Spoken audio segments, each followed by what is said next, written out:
The major European leagues have ended. Now it's time to finally take a break. Maybe now when your partner asks to do something on the weekend, you can find the time. Or even get the shades on and go on a nice relaxing holiday. Right? Wrong. Football never stops at the Football Bank. There are a number of interesting leagues that you can keep track of over the summer months to make sure that you're making money throughout the year.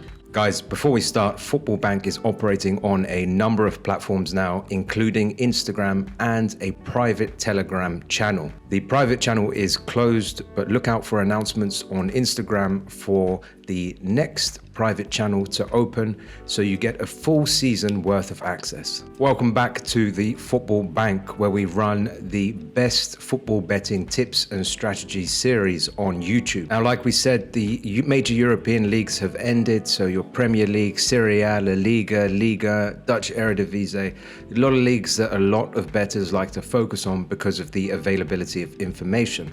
And with those major European leagues, they all end just at the start of summer. So how do we keep our cash flow going on over the summer months? Well, luckily, there are still quite a few leagues in the world which do go on over the summer months, and that's exactly what we're going to look at in this video today. Now, our main consideration and criteria in picking these leagues is going to be the availability of good information to perform pre-match analysis, or targeting specific markets in these leagues which give good opportunities to make profit. First up, it's the S League in Singapore. These games might be hard to track live, but it's a great league for goals and both teams to score markets. In the 2023 league so far that's ongoing, they're averaging 3.75 goals per game, and both teams to score is hitting 62% of the time. Also, this season games have ended in a draw only 10% of the time, which is very low considering the average for most European leagues. So if you can nail down your pre-match analysis on who will win the game, combining this with an outright winner with both teams to score is a really great option to make profit here. This isn't a league that I have generally focused on in the past, but with these values being so high for the number of goals in the game and the both teams to score, I think even if you can't track the games live, it's really good to invest and get to know this league a little bit better. Next up, we have another set of high-scoring leagues, and we go to Norway, where we have the Norway Eliteserien and the First Division in Norway. In the Eliteserien, the top division, in 2022, so last year, there was an average of 3.25 goals per match, and both teams to score hitting 63% of the time. And 24% of games ended in draw. So we're looking at quite a similar league kind of output in terms of goals and draws to the markets in the Singaporean S League. So again, if you can target which team is going to win the game and combining that with a both teams to score bet, then again you can make a lot of profit here. There's a decent amount of information available on the Eliteserien. And then if you drop down one division below to the Norway First Division, in 2022 there were 3.22 goals per match and both teams to score hit 60% of the time. The only concern here is the availability of information, which is probably a little bit less than the Eliteserien. But again, I really like the Norwegian leagues, especially over the summer months, for the number of goals that they have.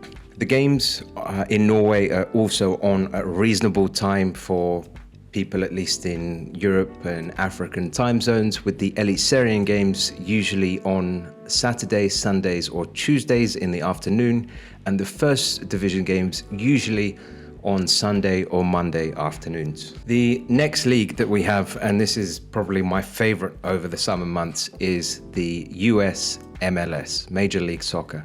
It's high scoring, there's lots of information, and the timing is relatively decent. Some of the games are on around midnight UK time, so if you're more of a night owl like me, you can catch them. Some of the games are on a bit later at like 3 a.m, so not so ideal, but because it's a high scoring league, lots of information, it's one of my favorite leagues.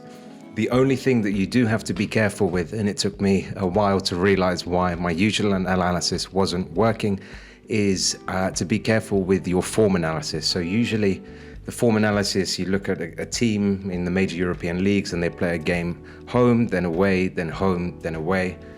In the MLS, it can change from period to period, but they usually play 2 games at home and then 2 games away because the distances between the teams in America are just so far away. And because of that, there's a strong home advantage because of the travel distances.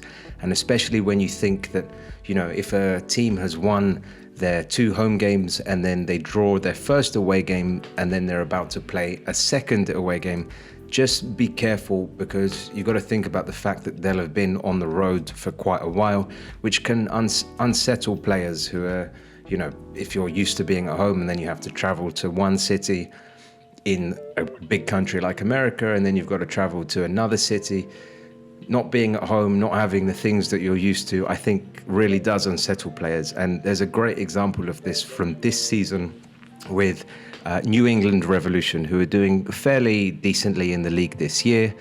And there was a period where they won one home game, then they drew their next home game, then they managed to win their first away game, but then they lost their second away game to Inter Miami, who were one of the worst teams in the league. And I feel like if you'd just done your usual analysis, you'd have probably had New England Revolution to win.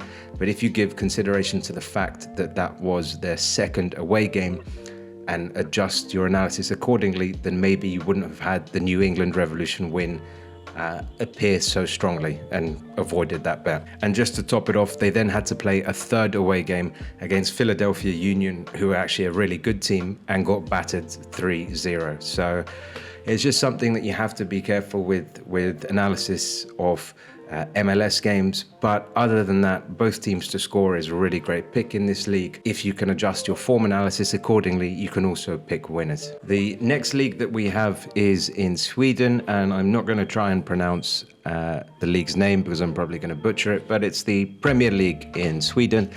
It's not so great for goals, with only 2.76 goals per game, and both teams to score hitting 53% of the time in the 2022 season, which in terms of percentages is a little bit low for my liking to bet both teams to score, but it's got decent availability of information. So I'd probably stick to outright winners here only. And also the games are on at reasonable times, usually on weekend or Monday afternoons. The Swedish second league also has games on at the weekend in the afternoon, and with a little bit more occurrence of both teams to score, but data availability again is an issue as you drop down into lower leagues. Then the last set of leagues that we're going to look at are the Premier Leagues in Argentina and Brazil.